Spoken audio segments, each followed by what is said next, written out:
Bonjour, c'est toujours un plaisir d'être avec vous. Nous allons continuer notre série sur Daniel 11. Nous sommes encore au verset 40b où nous allons faire la partie application. Mais avant de commencer, prenons la position pour la prière. Seigneur, nous voulons te remercier pour tes grâces, nous voulons te remercier pour tes nombreuses bénédictions vers nous. C'est toi qui nous ouvres l'intelligence, c'est toi qui ouvres ta parole et l'histoire sous nos yeux. Merci. Et Seigneur, d'aide nous instruire et nous conduire dans toute la vérité, afin que nous ne puissions pas avoir à rougir et que nous puissions donner un son juste à la trompette. Béni sois-tu, nous t'avons prié en ton saint nom. Amen. Lors de notre dernière étude, nous avons eu le privilège de regarder la partie biblique du texte de Daniel, chapitre 11, le verset 40b. Nous nous sommes arrêtés sur chaque mot, sur chaque stronde. Nous avons cherché à comprendre ce que la Bible nous disait. Et aujourd'hui, nous allons nous arrêter sur la partie historique, l'application. En réalité, c'est ainsi que nous devrions étudier la Bible. Regardez déjà dans la Bible ce qui est dit et regardez ensuite, est-ce que l'histoire et la prophétie s'accordent? Miller disait, nous sommes à la diapo 1, savoir si nous avons les véritables événements historiques pour l'accomplissement d'une prophétie. Si vous trouvez que toutes les paroles de la prophétie, après que les figures soient comprises, se sont littéralement accomplies, alors vous pouvez savoir que votre histoire est le véritable événement. Mais si un mot n'a pas un accomplissement, alors vous devez chercher un autre événement ou attendre son développement futur, car Dieu prend soin que l'histoire et la prophétie soient d'accord, de sorte que les vrais enfants croyants de Dieu ne puissent jamais avoir honte. Aujourd'hui, nous allons nous arrêter beaucoup plus sur l'histoire. Et je reconnais que nous n'aurons pas à ouvrir beaucoup la Bible, malheureusement, parce que toute la partie biblique a été faite dans l'étude précédente. Alors pour cela, je ne vais pas tout regarder de l'histoire, parce que c'est beaucoup d'années.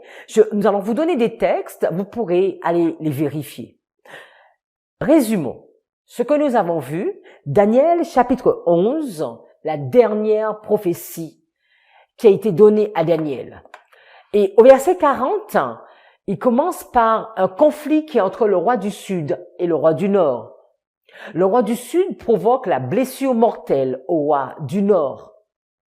Nous avons vu que cela s'est passé en 1798.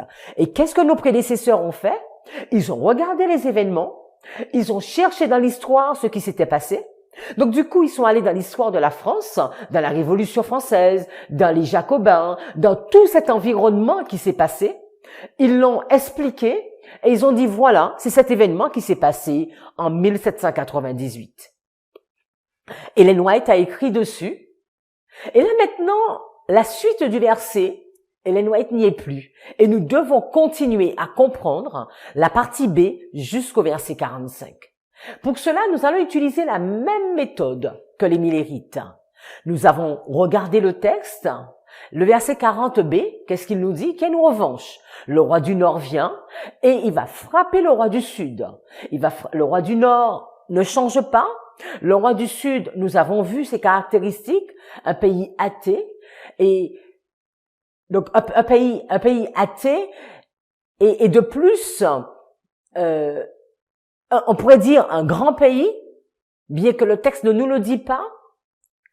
Nous avons vu qu'il y avait une puissance militaire qui était accompagnée, c'est qu'une puissance économique. Nous avons vu que le roi du Nord va rentrer dans des pays, dans des terres, et va déborder. Voilà toutes les informations que nous avons. Et maintenant, nous allons regarder dans l'histoire, à partir de 1798, parce que c'est où a eu la blessure mortelle, qu'est-ce qui s'est passé dans cette histoire? Les Jacobins. Je ne sais pas si vous connaissez l'histoire des Jacobins. C'est un groupe. Nous sommes à la diapo 2.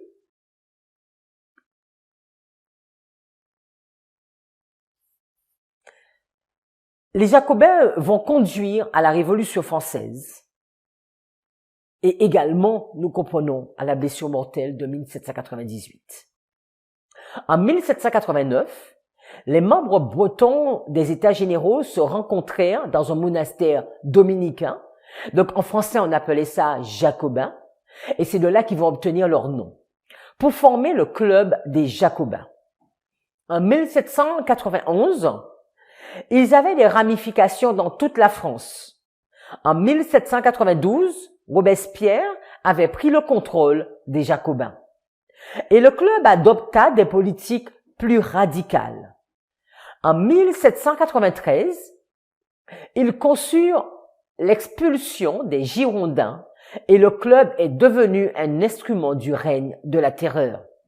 Il s'est effondré après la chute de Robespierre en 1794. Mais c'était qui vraiment ces Jacobins? Et qu'est-ce qu'ils ont réellement fait? La diapo 3, la Société des Amis de la Constitution, comme on les appelait, ils s'appelaient les Jacobins ou les Amis de la Constitution, plus connus ensuite sous le nom du Club des Jacobins, est le plus célèbre des clubs de la Révolution française. En réalité, c'est ici que s'est préparée la Révolution. La Révolution française s'est préparée au sein de ce club. Et ce sont les propos de Georges Couthon en 1793. C'est ici qu'elle s'est faite, cette révolution. C'est ici que se sont préparés tous les grands événements. Le Club des Jacobins est une société de pensée qui a constitué pendant la Révolution française à la fois un groupe de pression et un réseau d'une remarquable efficacité. L'action du club essentielle, dès le début de 1790, devient dominante entre 1792 et 1794. À la fin de 1793, environ 6000 sociétés de même type sont en correspondance avec lui dans toute la France. La chute de Robespierre marque la fin du grand rôle politique exercé par le club et entraîne sa dissolution en novembre 1794. Nous comprenons qu'il y a une relation étroite entre la Révolution française et la blessure mortelle de la papauté. Et il nous est dit que cette Révolution française a été conduite et menée par le Club des Jacobins. Alors, se pourrait-il que ce club, ou bien cette idéologie, cette pensée, se soit déplacée? Regardons la diapo numéro 4. Donc là, à chaque fois, vous avez les références en bas de page, donc vous pouvez aller les vérifier. Le legs le plus universel du Jacobin reste celui du parti révolutionnaire, repris par les bolcheviks et Lénine. Ah là là! Donc là, on part de la France, on passe de la France, dans la période de 1789, la Révolution française, à une autre révolution, la révolution bolchevique, qui a eu lieu vers 1917, plus de 100 ans plus tard, qui qualifiait les bolcheviks de jacobins, prolétariens. Le club, comme le parti, dit le vrai, le juste, ce qu'il faut croire, et il convoque les hérétiques en confession publique avant de les livrer à la guillotine. S'il change d'avis et se contredit, c'est lui qu'il faut croire. Le club est l'avant-garde de ce que sera demain la République, une fois purgée de ses ennemis. Michelet voit dans les Jacobins une oligarchie militante, substituée au peuple et parlant en son nom. Derrière la façade démocratique, un petit nombre tire les ficelles. C'est aussi le temple d'une orthodoxie, d'où l'obligation d'une unanimité, la maladie du soupçon et l'obsession d'être le peuple. Si les Jacobins avaient été un produit imprévu de la Révolution française, le 19e siècle avec Marx, puis Lénine, tend à faire du parti révolutionnaire une condition préalable de la révolution. Donc c'est la condition. Donc ce groupe a été lors de la Révolution française et on nous dit c'est une condition préalable à la révolution. Le prolétariat, dans son ignorance, ne sachant pas ce qui est bon pour lui, paradoxalement, il joint à cette croyance au pouvoir démiurgique de l'action politique l'idée d'un cours inévitable de l'histoire que cette action est supposée réaliser. Alors nous voyons la Révolution française en 1789 menée par le Club des Jacobins et à la fin du 19e siècle, ou bien au début, on va dire au début du 20e siècle, nous voyons encore la même chose lors de la Révolution, mais dans un autre pays. Là, nous sommes en Russie. Nous sommes toujours en Europe. Mais quelle relation il pourrait y avoir entre jacobins et communisme? Parce que nous savons que cette partie, c'était un territoire communiste. Regardons la diapo 5. Il y a des analogies frappantes dans l'histoire. Le jacobin de 1793, donc en France, est devenu le communiste de notre temps. Et là, ce sont les propos de Karl Marx. Les communistes sont-ils les héritiers des jacobins? C'est une bonne question qu'on pourrait se poser. Il existe des liens historiques importants depuis les premiers groupes se revendiquant communistes dans les années 1820 jusqu'au XXe siècle. Le communisme et la religion sont ennemis. Donc, le roi du Sud, que nous avons vu l'Égypte dans la Bible, et qui est également, qui ne reconnaît pas la puissance de Dieu, nous voyons les mêmes caractéristiques au sein de la Russie de l'URSS. Alors, avançons. Comment s'est passée cette révolution bolchevique? Nous sommes à la diapo 6. La forme moderne du communisme a commencé à se développer avec la division, donc en 1903, au sein du Parti du travail social-démocrate russe en faction du bolchevisme et du menchevisme. Donc il y avait une séparation entre ces deux-là. L'aile la plus radicale, les bolcheviks, était dirigée par Lénine et plaida pour la révolution immédiate et violente pour provoquer la chute du capitalisme et l'établissement d'un État socialiste international. Le triomphe des bolcheviks dans la révolution russe, donc qui avait lieu en 1917, leur a donné le leadership dans l'action sociale. Donc, et ainsi, ils ont constitué le Parti communiste en 1918. Donc, nous savons qu'avant, la Russie avait un tsar, et avec cette révolution, il va y avoir beaucoup de changements au sein de l'URSS, au sein de la Russie, qui va devenir URSS. Mais qui est l'URSS? Et que signifie URSS? La diapo 7. URSS, c'est l'Union des républiques socialistes soviétiques. Et donc, qui comprenait notamment la Russie. Pour essayer de comprendre l'URSS, comme on ne cesse de dire, il faut remonter en 1917. Cette année-là, des émeutes obligent l'impopulaire tsar Nicolas II à abdiquer. Donc, c'est à renoncer au pouvoir, à renoncer au pouvoir.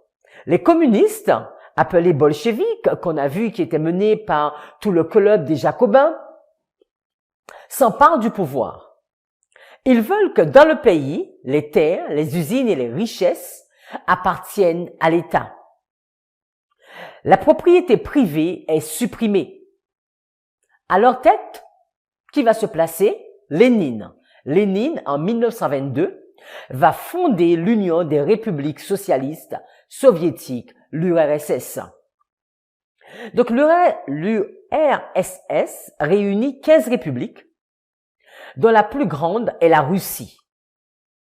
Lénine dirige l'URSS en suivant des idées communistes, donc anti-religieux, contraires, donc ils n'acceptent pas Dieu, la Bible, mais ils estiment que la population n'est pas prête à prendre seule des décisions. Ainsi, c'est le Parti communiste, le PC, le Parti communiste, qui doit exercer l'autorité et décider. Le parti devient tout puissant. Après Lénine, d'autres dirigeants se succèdent et installent un pouvoir très autoritaire. Alors, il y avait, donc l'URSS était composée des 15 pays, mais pas seulement des 15 pays, parce que après la Seconde Guerre mondiale, il y a eu le pacte de Varsovie. Donc nous sommes à la diapo 8. L'Union soviétique a cherché à contrôler autant que possible l'Europe centrale et orientale. Et dans les années 1950, l'Allemagne de l'Ouest a été réarmée et autorisée à rejoindre l'OTAN. Les pays limitrophes de l'Allemagne et de l'Ouest craignaient qu'elle ne redevienne une puissance militaire, comme cela avait été le cas pendant la Seconde Guerre mondiale.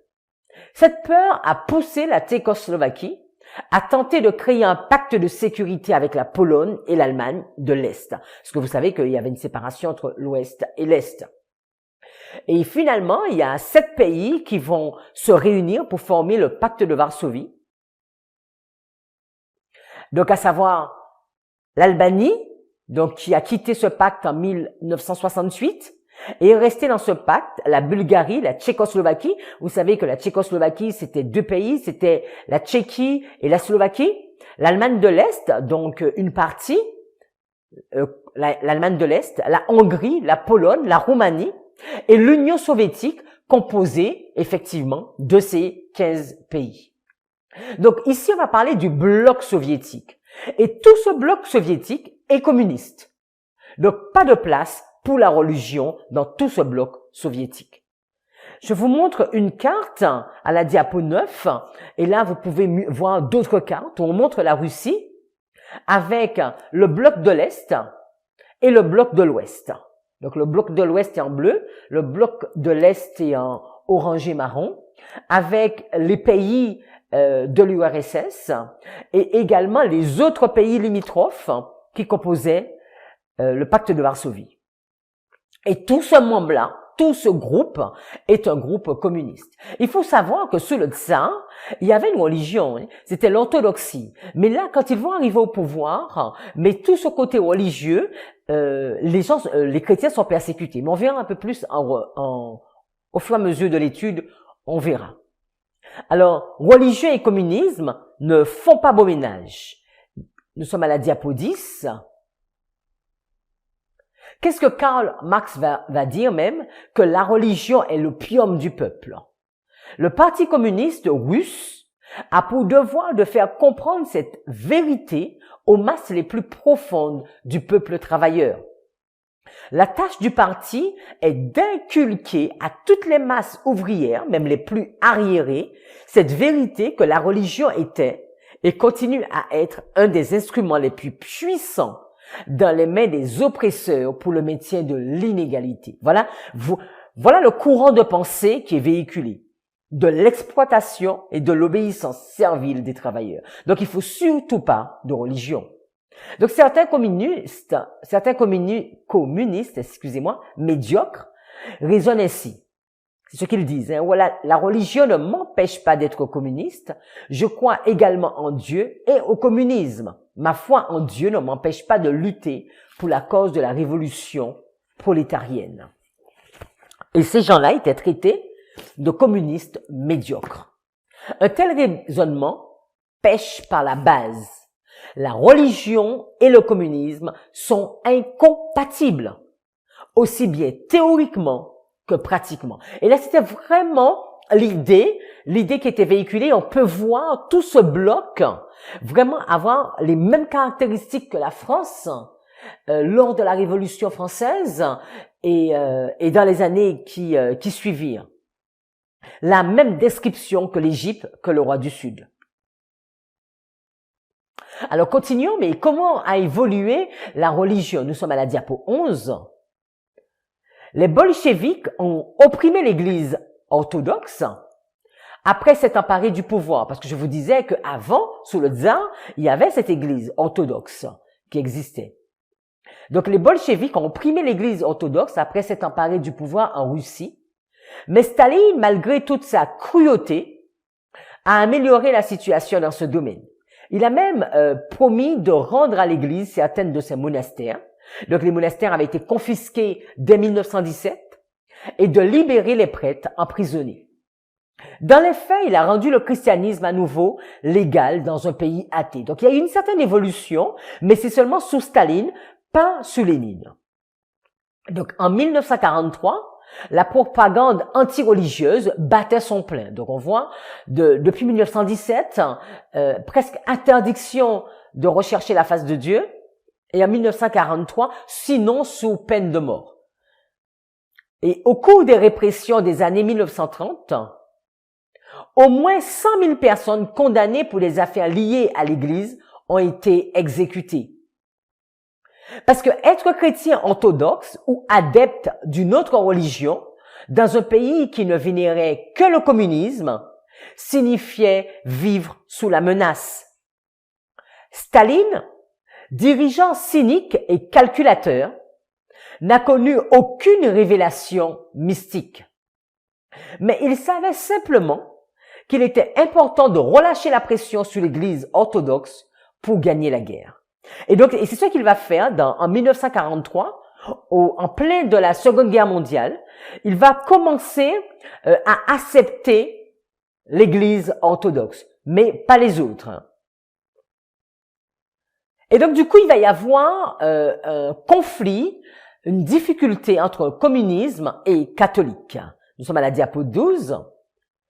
Donc jusqu'à récemment, les bataillons du marxisme semblaient avoir la haute main sur les soldats de la croix.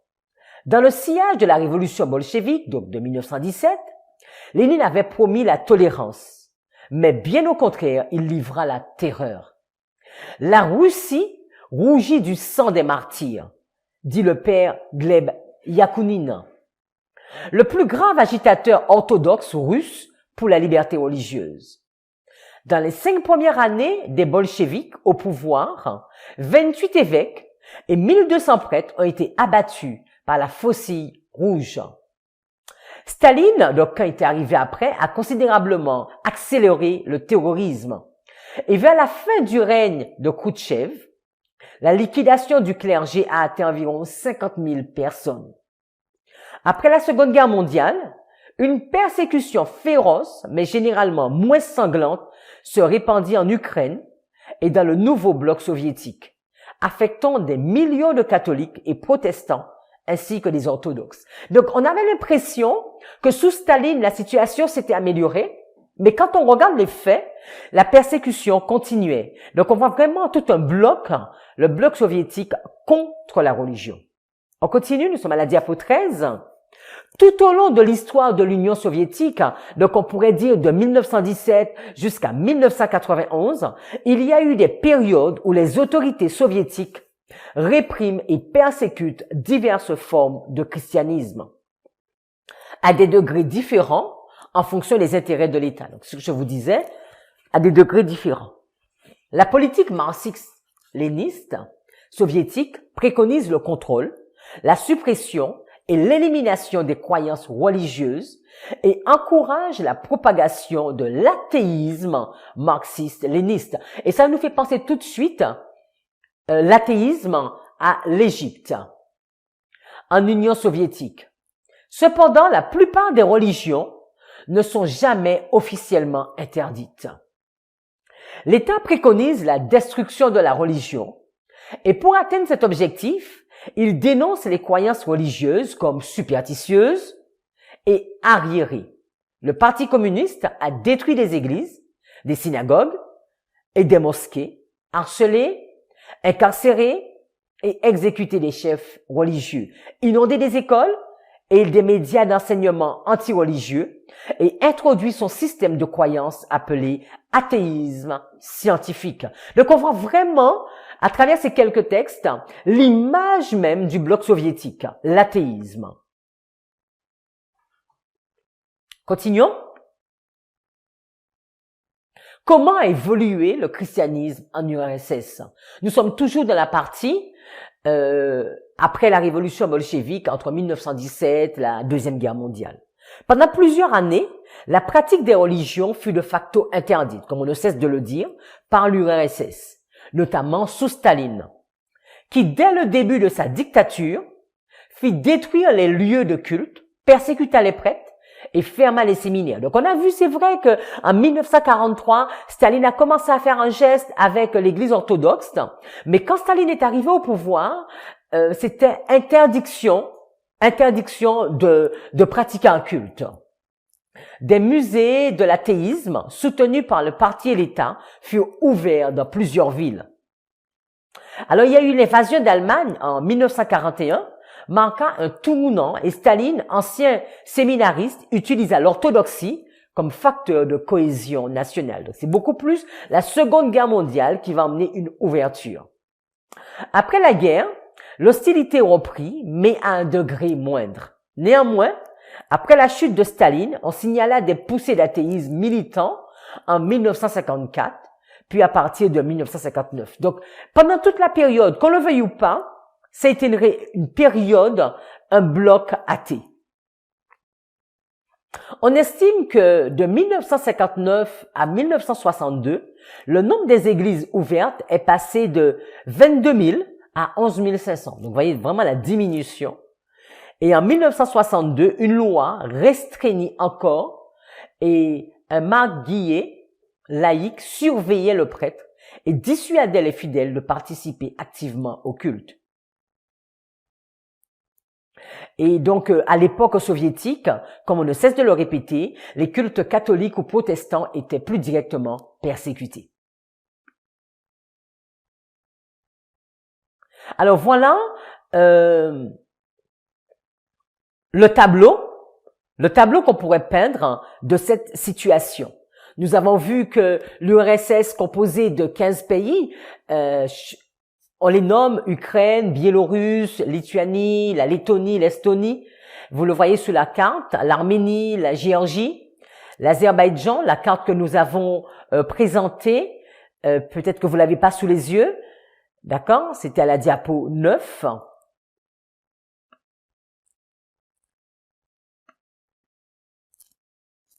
Et donc ce bloc, composé de la Russie, de l'Ukraine, la Biélorusse, la Lituanie, la Lettonie, l'Estonie, l'Arménie, la Géorgie, l'Azerbaïdjan, le Kazakhstan, l'Ouzbékistan, le Turkménistan, le Tadjikistan, le Kirghizistan, la Moldavie. Et on a vu avec Pacte de Varsovie, il y avait les 7 autres qui avaient été intégrés. Et tout ce bloc, donc les 7 autres qui étaient la Bulgarie, la Tchécoslovaquie, l'Allemagne de l'Est, la Hongrie, la Pologne et la Roumanie, donc tout ce bloc communiste est en train de lutter contre la religion. Donc on pourrait se dire à ce stade, le roi du Sud, après on va voir si ça respecte toutes les conditions, d'accord? Donc on pourrait noter, alors on va partir comme hypothèse maintenant, que le roi du Sud serait l'URSS, un bloc athée, et le roi du Nord, donc la papauté.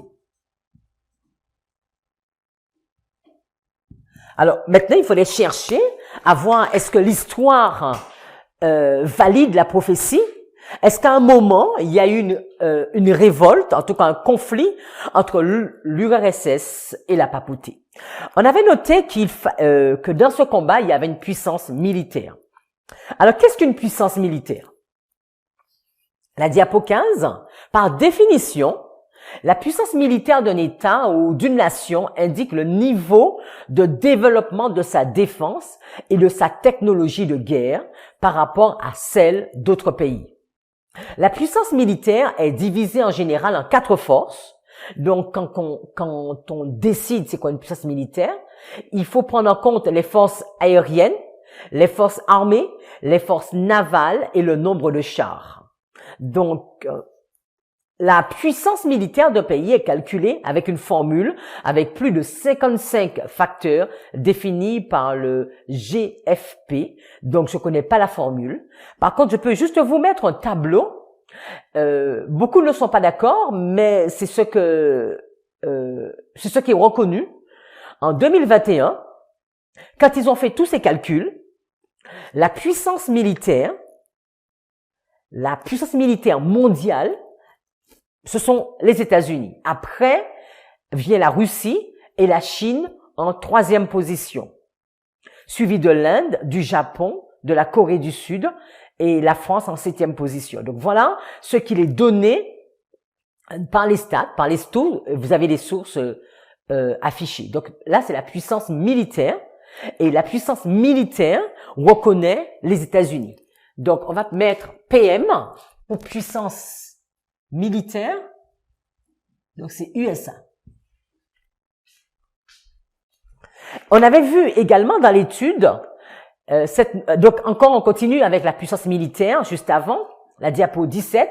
Malgré cela, de par le développement de tous les aspects de la société et l'enrichissement planétaire quasi constant au cours des âges, il apparaît clair que les grandes puissances d'hier n'ont pu avoir la prééminence dont ont bénéficié les États-Unis depuis la fin de la Première Guerre mondiale, ou qu'auront sûrement les pays émergés au cours du XXIe siècle. Donc ici, dans Wikipédia, il nous dit encore que cette puissance militaire n'a pas eu de comparable depuis la Première Guerre mondiale, depuis la fin de la Première Guerre mondiale. Donc, en d'autres termes, le texte continue en disant, en d'autres termes, relativement aux autres puissances, là où les leaders mondiaux ont eu un avantage plus ou moins profond selon l'époque, mais la comparaison entre puissances d'époques différentes semble superflue du fait qu'elles ne peuvent être évaluées selon les mêmes critères. Donc là encore, il valide que la puissance militaire, les États-Unis. On avait vu la puissance économique, parce qu'on avait vu que quand ils arrivaient avec des chars et également des navires. Et on avait regardé, c'est une puissance militaire, une puissance économique. Qu'est-ce qu'une puissance économique? L'économie américaine domine le monde grâce au dollar, qui reste la première monnaie d'échange internationale, tout comme la bourse de Wall Street, qui est la première du monde. Les États-Unis possèdent le plus gros PNB de la planète, 14 284 milliards de dollars en 2009, soit plus que celui du Japon, de l'Allemagne et de la Chine réunis. Les productions industrielles agricoles et de services sont, malgré la crise, les plus élevées du monde. Leurs industries de haute technologie sont très développées. Donc, on peut noter l'aéronautique, l'informatique, l'aérospatiale. Continuons. C'est une économie vraiment mondialisée. Nous sommes à la diapo 19. Les États-Unis sont le premier investisseur de capitaux dans le monde. Leurs firmes multinationales s'implantent surtout en Europe, en Asie-Pacifique et dans les pays de l'ALENA, c'est-à-dire accord de libre-échange nord-américain. Les États-Unis sont l'un des plus gros pays exportateurs du monde. Mais leur consommation est très importante et ils importent beaucoup de produits industriels et d'hydrocarbures. La balance commerciale est donc très déficitaire, surtout avec la Chine. Donc ici, si on va noter le PE, la puissance économique mondiale, USA. Donc on voit une puissance militaire, une puissance économique qui serait la même, qui serait USA. Alors maintenant, on aurait trois acteurs, l'URSS, la papauté et les États-Unis. Et maintenant, il faudrait regarder dans l'histoire, est-ce que nous avons un conflit avec ces trois acteurs? Et si oui, à quel moment? Ou sinon, alors pourquoi la Russie ou l'URSS? Nous avons noté que c'est vrai parce que c'est un pays athée. Mais est-ce que c'est le seul pays athée? La Russie n'est pas le seul pays qui ne cherche pas Dieu. Alors pourquoi se focaliser sur la Russie? Nous sommes à la diapo 20. La persécution des chrétiens recouvre une diversité d'actions et de comportements dont le point commun est la répression du christianisme et l'élimination des chrétiens, culturels et même physiques, par des pouvoirs religieux ou laïques. Ces persécutions peuvent aller jusqu'au massacre organisé. Et si on regarde, l'Empire ottoman a eu un moment une politique de persécution envers les chrétiens, qui culmina avec les massacres hamidiens à la fin du 19e siècle. Puis les génocides arméniens, grecs et assyriens pendant la Première Guerre mondiale et la guerre civile turque. Ce fut aussi le cas des pays communistes. Ok, on est d'accord. Donc c'est dessus qu'on fait le zoom. Particulièrement en URSS du temps de Staline, en Albanie. Mais on peut également noter en Chine populaire ou en Corée du Nord. Donc pourquoi on ferait pas du roi du Sud la Chine populaire ou la Corée du Nord? Alors maintenant, il faudrait comprendre, vous savez que quand vous faites une méthodologie, vous regardez plusieurs compositions et vous regardez qu'est-ce qui s'est passé. Est-ce qu'il y a eu, il faudrait regarder, est-ce qu'il y a eu un conflit entre la Chine, la papauté et les États-Unis, ou est-ce qu'il y a eu un conflit entre la Corée, la papauté et les États-Unis, et afin d'arriver à une conclusion. Donc c'est vrai que puisque il n'y est pas dit qu'il y avait de conflit. Et jusqu'à maintenant, ce qu'il faut noter, on verra au cours de l'étude, que comment cette partie du bloc soviétique a complètement changé et est devenu un peuple chrétien, orthodoxe et catholique, alors que jusqu'à ce jour, plus de 90% de la Chine est athée, ainsi que la Corée. Donc on n'a pas un moment, un point qui montre ce changement de direction. Alors voilà, essayons de regarder, de zoomer, pourquoi l'URSS, pourquoi la Russie, en tout cas, quel est le problème des États-Unis ou de la papauté ou de la Russie. Nous sommes à la diapo 21. L'objectif du pape. Vous vous souvenez de cette histoire les 3 secrets de Fatima? Cette histoire avec les 3 enfants, comme quoi que Marie, ils auraient vu Marie et qu'il aurait donné des secrets. Nous sommes en 1917. Contrairement à ce qu'on pourrait penser, la Russie n'est pas athée. Parce que l'église qui est présente en Russie à cette période, c'est l'orthodoxie. Mais il y a un problème. Parce que selon ce 2e secret de Fatima, il faudrait consacrer la Russie au cœur immaculé de Marie. Donc, c'est ce qu'on va lire à la diapo 21. La guerre va finir, donc on est dans la période de la Première Guerre mondiale, mais si l'on ne cesse, donc c'est le message qu'ils ont reçu, mais si l'on ne cesse d'offenser Dieu, sous le pontificat de Pie XI, on commencera une autre pire encore. Lorsque vous verrez une nuit illuminée par une lumière inconnue, sachez que c'est le grand signe que Dieu vous donne, qu'il va punir le monde de ses crimes par le moyen de la guerre, de la faim et des persécutions contre l'Église et le Saint-Père. Pour empêcher cette guerre, je viendrai demander la consécration de la Russie à mon cœur immaculé et la communion réparatrice des premiers samedis. Si on accepte mes demandes, la Russie se convertira et on aura la paix. Sinon, elle répandra ses erreurs à travers le monde, provoquant des guerres et des persécutions contre l'Église. Les bons seront martyrisés, le Saint-Père aura beaucoup à souffrir, diverses nations seront détruites. À la fin, mon cœur immaculé triomphera. Le Saint-Père me consacrera la Russie, qui se convertira et sera concédé au monde un certain temps de paix.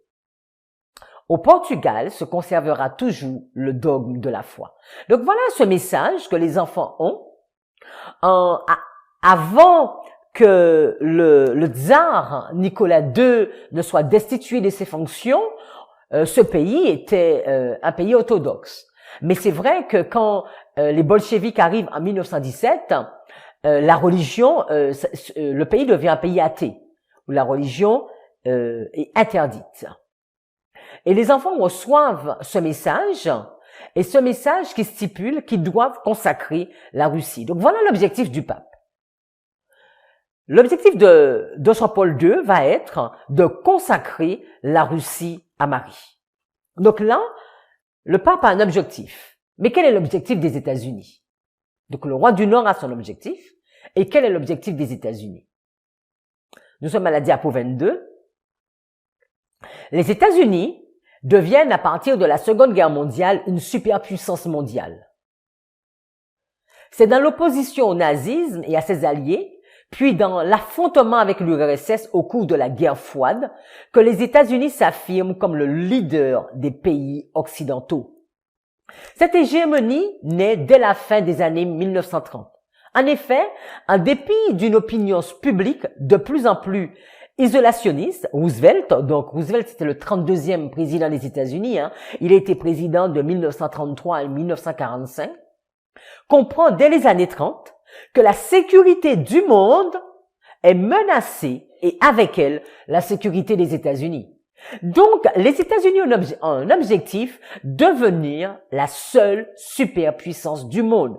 Parce que puisque la sécurité du monde est menacée et que la sécurité des États-Unis est menacée, donc il va falloir se protéger.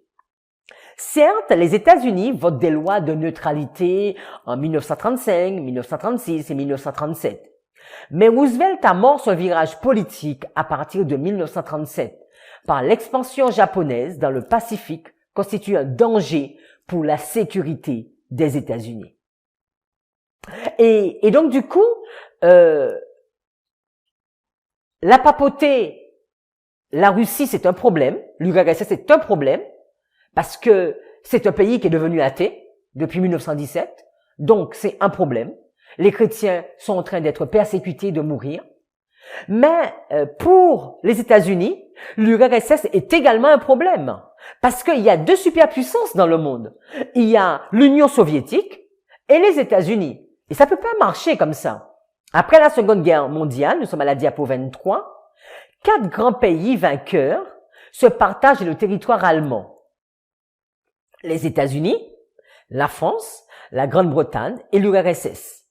Mais des disputes éclatent rapidement entre l'URSS et les autres. Le monde se divise en deux blocs.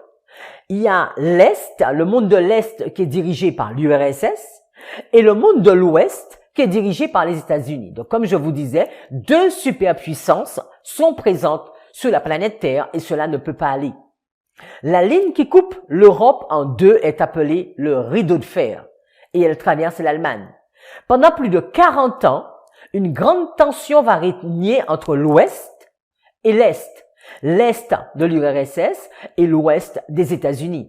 Et voilà, on va rentrer dans cette guerre froide afin, l'objectif, donc vous voyez maintenant le point commun, aussi bien pour l'Église catholique, pour les États-Unis, c'est éliminer l'URSS, le roi du Sud. Les deux blocs ennemis se détestent, s'arment de plus en plus, se menacent. C'est la guerre froide.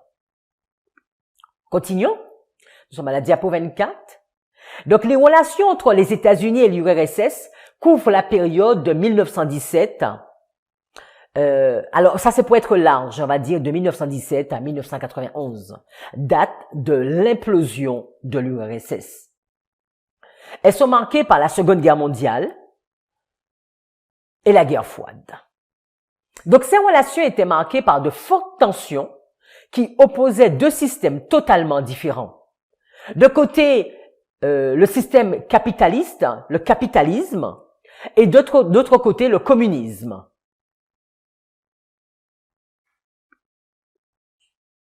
Mais c'est quoi cette guerre froide? Nous sommes à la diapo 25. Au lendemain de la Seconde Guerre mondiale, sous les ruines encore fumantes de l'Europe et de l'Asie, la tension monte soudainement entre les États-Unis et l'URSS, comme on l'a déjà dit. Le camp allié dont l'ennemi commun a été éradiqué se disloque en l'espace de quelques mois. Et pendant 40 ans, on va vivre avec la menace d'une troisième guerre mondiale.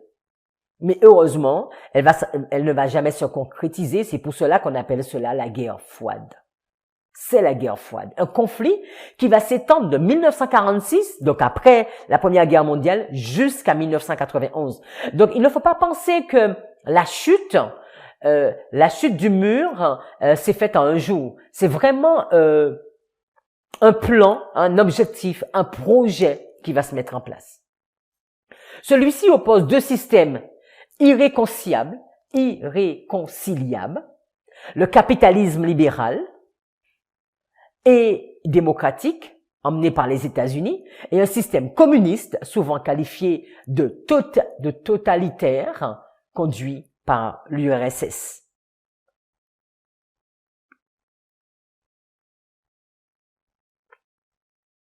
Donc, on continue. La diapo 26, dès 1946, faute de sa victoire en Europe centrale et du prestige de l'armée rouge, l'URSS s'impose dans les pays libérés. De l'autre côté, les États-Unis cherchent à endiguer le communisme qu'ils considèrent comme incompatible avec le libéralisme. Donc chacun a leur objectif. Dans l'Est, c'est le communisme. À l'Ouest, c'est le libéralisme. L'Europe de l'Ouest se range dans leur camp. En 3 ans, le monde connaît une escalade des hostilités qui se traduit par des conflits armés.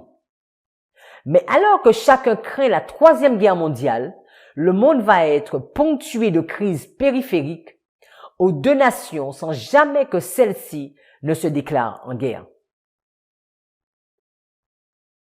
Donc on se rend compte que nous sommes déjà dans les années 1946, la guerre froide. Et alors, on va faire un bond jusque dans les années 1980 et regardons au niveau de la papauté quel pape qui va intervenir pour se mettre en place et pourquoi. Parce qu'il y a eu plusieurs papes. On sait que la papauté doit à ce message qu'il doit donner la Russie à Marie, mais qui le fera? Et je ne sais pas si vous vous souvenez de Karol Joseph Wojtyła, je ne sais pas si je prononce bien son nom, nous sommes à la diapo 27. Avant de devenir pape, il a été un résistant. Il a été résistant contre le nazisme et un résistant contre le communisme. Il était étudiant en lettres à Cracovie en 1940. Il a subi de plein fouet l'occupation. Et pendant 4 ans, il est forcé de travailler dans une carrière de pierre, puis une usine. Ce dur labeur ne l'empêche pas de s'opposer au régime, entrant au séminaire clandestin pour devenir prêtre. Parce que vous savez qu'à l'époque, c'était la persécution si on apprenait que vous étiez religieux. Une entreprise dangereuse. Les Allemands ne sont pas tendres avec les catholiques. Une fois la Pologne libérée, elle passe sous l'influence des Soviétiques, qui ne voient pas non plus la religion de bon œil. Et en 1978, à 58 ans, il est élu pape, Karol est élu pape, et il devient le pontife et il est un souverain pontife issu du bloc communiste. C'est paradoxal, un chrétien, un pape, qui sort du bloc communiste. La nouvelle fait l'effet d'une bombe, comme ses discours, notamment celui du 2 juin 1979, en Pologne, parce que c'est sa terre natale dans laquelle Jean-Paul II redonne du baume au cœur de ses ouailles. Donc on voit maintenant, alors regardons bien l'image, le bloc communiste, anti-religieux. De ce bloc communiste va sortir un homme, Karol Joseph, qui va devenir le pape, un communiste qui il était son régime communiste mais chrétien, donc il connaît tout ce qui se passe en interne Il voit comment cela se passe. Il n'est pas d'accord. Et plus que jamais, lui aussi, il voudrait d'un changement au sein de la Pologne et au sein de la Russie, au sein de l'URSS, qui mieux que lui voudrait donner la Russie au cœur immaculé de Marie. Continuons à la diapo 28. N'abandonnant pas ses compatriotes, le pape garde le contact avec les croyants de l'Est, médiatise ses actions, voyage, calme le jeu lors des affrontements, soutient les opposants. En un mot, il déstabilise doucement mais sûrement le pouvoir communiste. Le tout avec l'aide discrète de l'administration Reagan. Parce que Reagan veut être la seule superpuissance du monde et Jean-Paul II a de quoi enlever le communisme qu'il a subi. En 1981, il est même victime d'une tentative d'assassinat à Place Saint-Pierre. Son influence dans l'affrontement Est-Ouest jusqu'à la chute du mur de Berlin en 1989 sera déterminante. Nous reviendrons dessus plus en détail. Mais c'est quoi le problème? Nous sommes à la diapo 30. Nous avons vu Reagan maintenant, Jean-Paul II. Et qu'est-ce qu'ils vont faire? Ils vont avoir un projet secret. Et Ronald Reagan et Jean-Paul II voulaient tous deux réparer l'erreur de Yalta. Mais c'est quoi l'erreur de Yalta? Qu'est-ce qui s'est passé à Yalta? Vous vous souvenez des accords de Yalta? Donc, il y en a plusieurs points. Et notamment, il y a un problème par rapport au déplacement de la Pologne vers l'Ouest. Et elle va céder des territoires à l'URSS et reçoit en compensation des territoires enlevés à l'Allemagne. Il va y avoir également l'établissement de la frontière soviéto-polonaise sous la ligne du pacte germano-soviétique. Donc, il y a un problème avec l'accord de Yalta par rapport à la séparation des terres après la Seconde Guerre mondiale. Alors, ces deux hommes, Reagan et Jean-Paul II, décidèrent donc, après l'instauration de la loi martiale en Pologne fin 81, d'organiser la résistance de Solidarność. Une enquête de Carl Bernstein, l'un des deux hommes qui ont révélé le Watergate. Et voilà ce qu'il va dire. Il va dire que le président Ronald Reagan et le pape Jean-Paul II, donc je vous ai pas tout mis, étaient seuls dans la bibliothèque du Vatican ce lundi 7 juin 1982.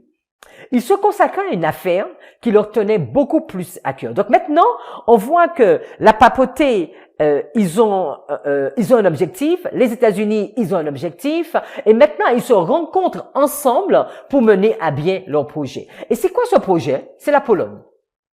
Ce qu'ils ont vraiment à cœur, c'est la Pologne. Et la mainmise soviétique sur l'Europe de l'Est.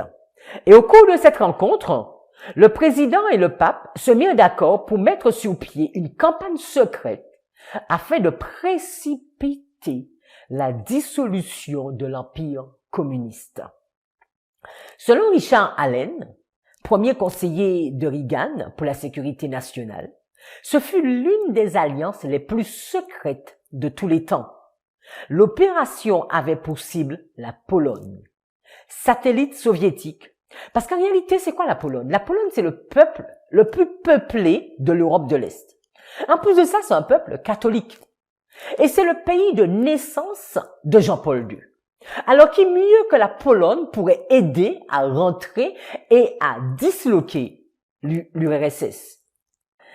Le pape et le président étaient tous deux convaincus que la Pologne pourrait être arrachée à l'orbite soviétique si le Vatican et les États-Unis unissaient leurs efforts pour déstabiliser le gouvernement polonais et maintenir en vie le mouvement Solidarność, déclaré hors la loi après la promulgation de la loi martiale de 1981. Parce que il avait été, ce syndicat ne devait pas exister depuis cette loi martiale de 1981. Nous continuons la diapo 31, mais jusqu'à la restauration du statut légal de Solidarność en 1989, Le mouvement se développa clandestinement, équipé, soutenu et largement conseillé par le créneau mis en place sous les auspices de Ronald Reagan et de Jean-Paul II. L'argent en faveur du mouvement interdit provenait des fonds de la CIA, du National Endowment for Democracy, excusez-moi pour la prononciation, de comptes secrets du Vatican et de syndicats ouvriers européens. Selon certains de leurs collaborateurs qui partageaient leur vision du monde, Ronald Reagan et Jean-Paul II refusaient d'admettre un fait politique fondamental de leur temps: la division de l'Europe telle qu'elle avait été décidée à Yalta et la domination communiste en Europe de l'Est. Ils étaient convaincus qu'une Pologne libre atteindrait l'Empire soviétique en plein cœur et que si la Pologne devenait démocratique, d'autres États d'Europe orientale suivraient. Et voilà le projet qu'ils ont: déstabiliser l'URSS, détruire l'URSS même. Et pour cela, ils veulent utiliser la Pologne et plus particulièrement le syndicat Solidarność. Alors, la Pologne, je vous montre cette petite carte. Donc, la Pologne, nous sommes à la diapo 33. Et la Pologne est un État d'Europe centrale, frontalier avec l'Allemagne à l'ouest, la Tchéquie au sud-ouest, la Slovaquie au sud, l'Ukraine à l'est sud-est, je pense que vous voyez, la Biélorusse à l'est-nord-est, et enfin il y a l'enclave russe de Kaliningrad. Donc je vous ai mis un petit rond dessus. Il y a la Lituanie au nord-est. Alors c'est quoi cette enclave? C'est quoi Kaliningrad? Donc avant de devenir une entité russe à part entière, l'enclave de Kaliningrad était un territoire allemand et s'appelait un nom allemand, Königsberg. Son passage sous le giron russe est le résultat de deux bouleversements historiques majeurs qui sont premièrement la fin de la Seconde Guerre mondiale, avec la victoire de l'URSS sous l'Allemagne, et dont le transfert de Königsberg à l'URSS, et deuxièmement, la fin de l'ère soviétique que nous verrons plus en détail en 1991. Il faut se dire que la Pologne, ce pays que vous voyez sous les yeux, sa population est de 38 millions d'habitants, et la Pologne est le 34e pays le plus peuplé du monde. Après la Seconde Guerre mondiale, la Pologne est devenue primordialement catholique, bien que la religion fût mal tolérée par le pouvoir. Et Karol Wojtyła, donc le prêtre, le pape Jean-Paul II, qui deviendra le pape Jean-Paul II, naît le 18 mai 1902 en Pologne.